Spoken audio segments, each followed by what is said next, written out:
दिनेश भाई क्या बात करते हैं, इंटेंट और कैपेबिलिटी की बात करते हैं जी। आपने कैपेबिलिटी उनकी ज्यादा डैमेज नहीं करी, इंटेंट उनका वैसे का वैसा ही है, तो आपने हासिल क्या करा? अब इसका एक ही तरीका है, एक तरीका है कि इस बार ईरान के अंदर जाओ और फिर काम या तो मत जाओ या तो मत जाओ, और अगर जाओ तो फिर काम पूरा करके आओ। ये आधा अधूरा काम छोड़ के मत आओ कि वहां पे आसिम मुनीर ने फोन कर, अरे सर आप नोबेल प्राइज वाली बात भूल गए क्या?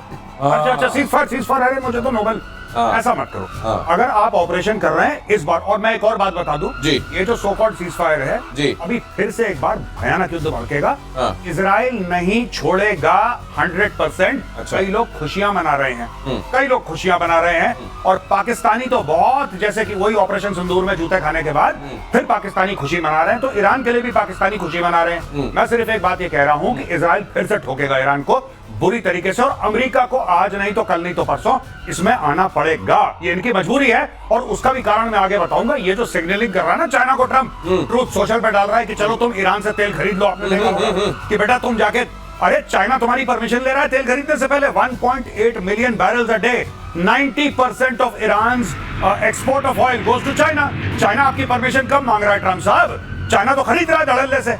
ये कह रहे हैं कि तुम ईरान से खरीदो, भाई मुझसे भी खरीद लेना। अच्छा, ये उस तरह की बात हो गई। अपना बिल फाड़ रहा है, ये आपने एक तो अपना बिल फाड़ रहा है, और साथ में ये भी कह रहा है कि आज मैं सूर्य को पूर्व से उगने की इजाजत देता हूँ। पूछ कौन रहा है आपसे? सीज फायर के बाद ईरान में भी जीत का जश्न, तेहरान में लोगों का सड़कों पर जश्न, पोस्टर बैनर झंडे लेकर सड़कों पर उतरे लोग, इजराइल को युद्ध में हराने का दावा। ये देखिए, मैं ये सोच रहा हूँ कि हारा कौन है इस युद्ध में? नहीं देखिए, मैं एक बात बताऊं आपको, ये बिल्कुल पाकिस्तानी चीज हो रही है ईरान के अंदर। हर जगह पोस्टर लगवा दो, ईरानी कह रहे हैं हम पे हमला हो गया, ईरानी हर जगह गिड़गिड़ा रहे हैं, यूनाइटेड नेशंस में कह रहे हैं कि रोको रोको रोको, सब जगह रोको रोको, हाथ पैर जोड़ रहे हैं, फिर कह रहे हैं हम जीत गए। ये पाकिस्तानी ब्लड है थोड़ा बहुत इनमें, मैं बता। लेकिन मेरे को एक चीज लग रही है सर, नहीं है, नेबर का असर है। मैं एक ऐसे लड़के को जानता हूँ जो फेल हो जाता था, सप्लीमेंट्री आती थी उसकी, तो जाके पड़ोसियों को पहले मिठाइयां बांटना शुरू कर देता था। मैंने पूछा क्यों? बोले मार्कशीट देख लेना शुरू कर दें। ये अगली खबर देखिए, सीज फायर के बाद इजराइल के सुरक्षा मंत्री का बड़ा बयान। इजराइल को दुश्मनों के खिलाफ नर्क का दरवाजा खोल देना चाहिए। खोल देना चाहिए मतलब अभी तक खोला नहीं है, ये वहां पे रियलाइजेशन है कि जो काम था वो अधूरा रह गया। अधूरा तो है, बिल्कुल सही कह रहे हैं। बेन गुवेर इतमार ने ईरान में सत्ता परिवर्तन की वकालत की। पीएम नेतन्याहू के बेहद करीब बेन गुवेर इतमार कह रहे हैं सत्ता परिवर्तन होना चाहिए। ट्रम्प कह रहे हैं सत्ता परिवर्तन से तो अराजकता आ जाती नहीं, और ट्रम्प एक बार ये कह रहे हैं कि अराजकता आ जाते हैं, दूसरी बार कहते हैं मेक ईरान ग्रेट अगेन। ये दोनों चीजें ट्रम्प कह रहे हैं। देखिए ट्रम्प का भी अच्छा है, उसको दोनों हाथ में लड्डू चाहिए, कभी ये खाएगा कभी ये, उसकी मर्जी है। उसको जैसे पहले नोबेल मिल जाए वो उसको मतलब दैट्स ओके। नहीं, लेकिन एक चीज है, आप जिसको भी बताइए, आपको कितना विश्वास है कि जो ट्रम्प बोल रहे हैं कल भी वही बोलेंगे? नहीं, ये तो उनको भी खुद को भी भरोसा नहीं है। वो कहता है ना कि मुझे खुद नहीं पता मैं क्या करने वाला हूं, मैं क्या बोलूंगा। ये वो ट्रम्प के साथ है, मुंह है कि मानता नहीं। वो कभी भी कुछ भी बोल सकते हैं, लेकिन सवाल एक है, वो तमाम कंट्रीज जिनकी तरफ ट्रम्प की, अमेरिका की नजर चली जाती है, ट्रम्प के खास तौर से, मेक फलाना ग्रेट अगेन, अब हाथ जोड़ लेंगे भाई साहब, हमको ग्रेट नहीं बनना।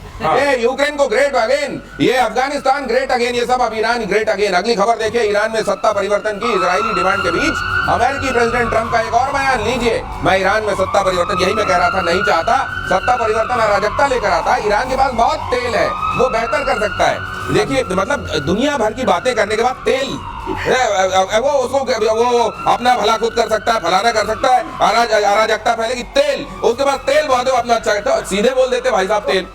इनको यूक्रेन में क्या दिख रहा था? मिनरल्स। आप सुना है बलूचिस्तान को लेके बात कर रहा है पाकिस्तान, रेयर अर्थ बहुत है, ले लेना।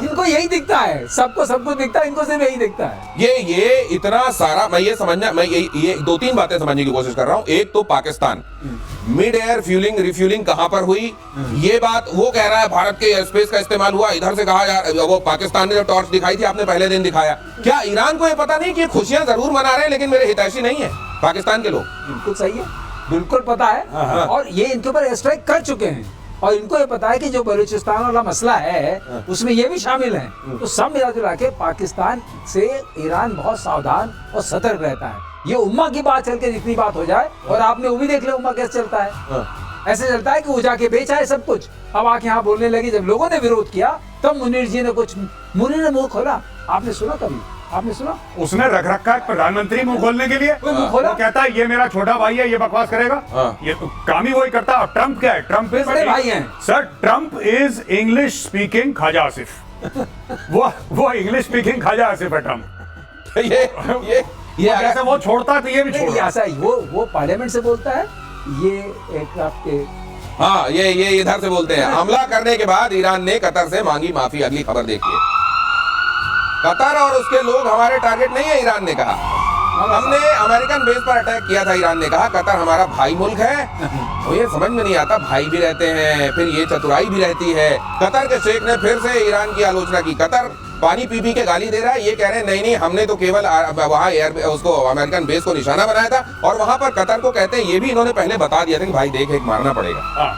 और अमेरिका को भी ये फोन कर दिया। इज्जत की बात, क्योंकि वहां तमाम जगह पर लोग ये कह रहे हैं कि हमको तो मालूम था, हमको पहले कह दिया था कि इस जगह से दूर रहना। जब कुछ साल पहले इन्होंने अमेरिकन ने कासिम सुलेमानी को मारा बगदाद एयरपोर्ट के बाद, तो गाड़ी में जा रहा था, ऊपर मारी, हेलफायर खत्म कर दिया कासिम सुलेमानी जो कुड्स फोर्स का हेड था। तब आपको पता है दिनेश, तब भी जब ईरान ने बोला कि अब हम छोड़ेंगे नहीं और हम मार देंगे जान से, बड़ी लंबी चौड़ी इन्होंने स्पीच दी, बहुत लंबी चौड़ी स्पीच दी। उसके बाद चुपचाप अमेरिकन को फोन करा कि इस फलाने बेस पे इतने बजे हम मिसाइल मारने वाले, देख लेना भैया तुम, तुम्हारा खाना तुम दिल दो, हमारा खाना हम दिल देंगे। अमेरिकन हट गए वहां से, वहां पे बम गिरे, कुछ उन्होंने उड़ा दिए पहले ही, कहानी खत्म हो गई। एक अमेरिकन कुत्ते को खरोच नहीं आई। इंसान तो बहुत बड़ी चीज है, अमेरिकन कुत्ते, क्योंकि उनके केनाइन यूनिट्स भी रहती हैं, इसलिए कहता हूं वहां पे एक कुत्ते को खरोच नहीं आई। ये है ईरान की बमबारी।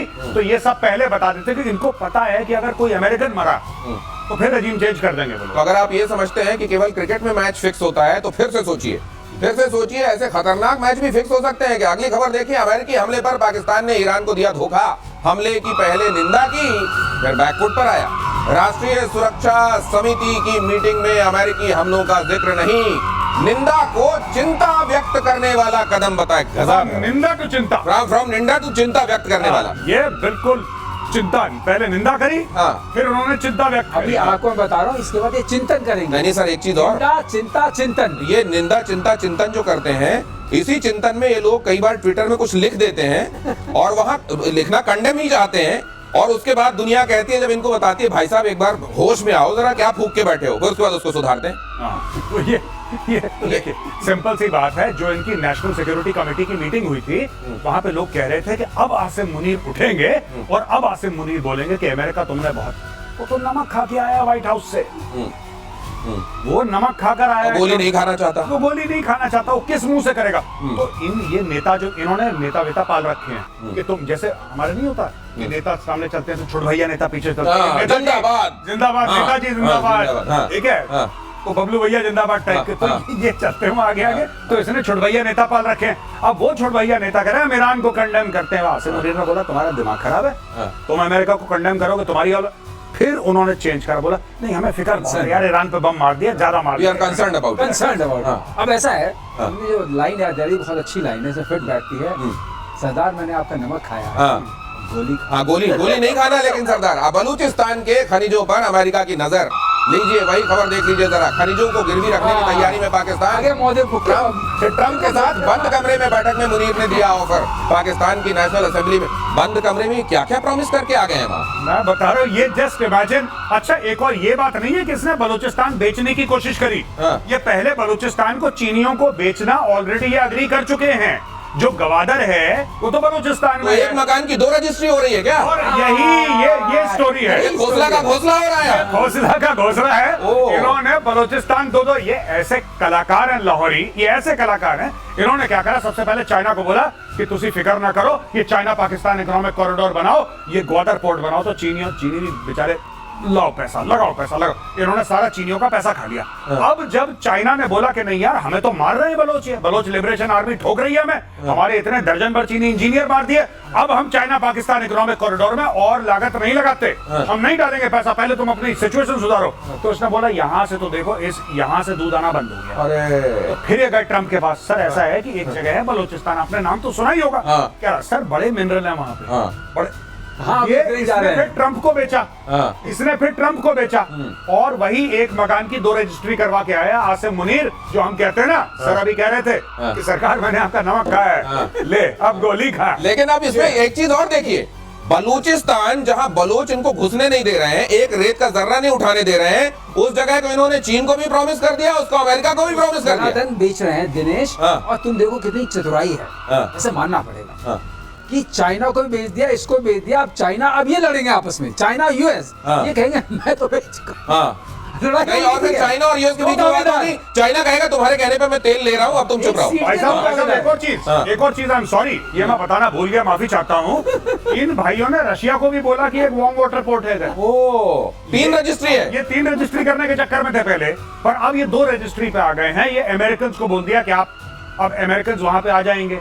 तो ये देखिए, अब ना चाइना के साथ वो रिश्ते नहीं रहे पाकिस्तान के जो पहले थे, क्योंकि पाकिस्तान ने जितना बेवकूफ बनाना था चाइना को बना लिया। इन्होंने खूब पैसे लूटे। अब चाइना कह रहा है कि यार मैंने तुम्हारे $30 अरब डाल दिए यहाँ पे। $60 बिलियन डाले चाइना ने। सर वो पूरे 60 इन्वेस्ट नहीं हुए, अभी टोटल बजट था कि $60 अरब हमें डालने हैं। चाइना पाकिस्तान इकोनॉमिक कॉरिडोर के 30-35 अरब डाल चुके हैं, इसमें भी कई लोग खा चुके हैं। अब चाइना इनसे अकाउंटेबिलिटी मांग रहा है। चाइना कह रहा है कि यार कहां गए वो पैसे, हिसाब दो। हिसाब दो। हाँ। अगर तुमने प्रॉमिस करा था कि हमारे बंदे नहीं मारे जाएंगे, हाँ। हम पोर्ट इस्तेमाल नहीं कर सकते, हमारे ऊपर हमले हो रहे हैं, ओ। कुछ तो करो। हाँ। अब इन्होंने चुपचाप गया, खाना खाते खाते बर्गर मुंह में डाला, इसने बोला mister Trump, you know you can take Balochistan, 44% of Pakistan land mass, हाँ। Please take. नो और मैंने सुना है चाइना को ये कह रहे हैं कि दुनिया का लेके हम कहीं गए नहीं, तुम्हारा लेके भाग जाएंगे क्या? अगली खबर, ईरान ने एटमी प्लान शुरू किया तो फिर हमला करेंगे। नेटो समिट में मीडिया से बोले डोनाल्ड ट्रंप। ट्रंप ने ईरान पर बमबारी और हिरोशिमा पर परमाणु हमले की तुलना की। देखिए, मतलब गजब है। ये तुलना भी जो अमेरिका ने ही किया हो, अमेरिका ने ही जापान पर बम पटका। अरे भाई साहब, कम से कम ये सोच लेते कि आप ही की कौम है वो जो इन्होंने ये काम किया था। खैर, इसकी तुलना कर दी। मीडिया से बोले डोनाल्ड ट्रंप। ट्रंप ने ईरान पर बमबारी और हिरोशिमा पर परमाणु हमले की तुलना की। ईरान के एटमी साइट्स पर अमेरिका ने किया था अटैक। न्यूक्लियर प्रोग्राम से हटने के लिए तैयार नहीं है वो, ये कह रहे हैं। ट्रंप गजब की एनालॉजीज भी गजब की देते हैं। डायरेक्टली हिरोशिमा, मतलब इसको कम नहीं चाहिए, इसको चाहिए जो अल्टीमेट हो गया। और आज की तारीख में मैं शुरू से कह रहा हूं, मतलब कल परसों जब से सीज फायर हुआ है ना, तब से मैं यही बात कह रहा हूं, इनको वापस आना पड़ेगा, इनकी मजबूरी है। देखिए, ये कह रहा है चीन से तेल खरीद लो, चलो चीन ने खरीद लिया। ईरान अब क्या करेगा? अगले 1 हफ्ते में ईरान चाइना को और डिस्काउंट देगा, कह रहा और तेल उठाओ, उठाना है जितना उठाओ। चाइना उठाएगा, तेल की कोई कमी नहीं है और कोई खरीद नहीं रहा। बाकी 2-3 और देश बोलेंगे कि हमें भी दे दो। सर हम क्या ले सकते हैं जैसे चाइना ले रहा है? अब इसमें होगा क्या? इनके पास आएंगे पैसे, ईरान के पास। ईरान उन पैसे का क्या करेगा? वापस न्यूक्लियर में लगाएगा, वापस हमास हिजबुल्ला, ये फिर से कुछ ड्रामा करेंगे, फिर से ये बमबारी होगी। This circle will repeat itself. ये कहीं नहीं जा रहा है, यहीं पे रहेगा ये। तो ये एक विशेष सर्किल है, ये एक दुष्चक्र है, और ये दुष्चक्र